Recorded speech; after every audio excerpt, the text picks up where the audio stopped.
And what aspects of the Jewish culture that you were immersed in were felt particularly meaningful to you as a child?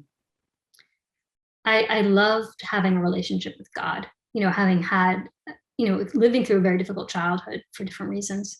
The sense of a loving God, not uncomplicated, also a very punishing God, but a loving God was really meaningful to me. And I loved ritual. I just loved the drama of it.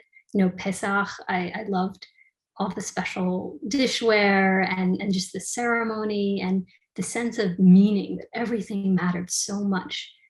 It just really spoke to the drama that I loved as a kid, and the romance. I loved to read fairy tales when I was a kid, and it just made everything feel almost like a fairy tale because everything was just so significant, in the way that it is in a fairy tale.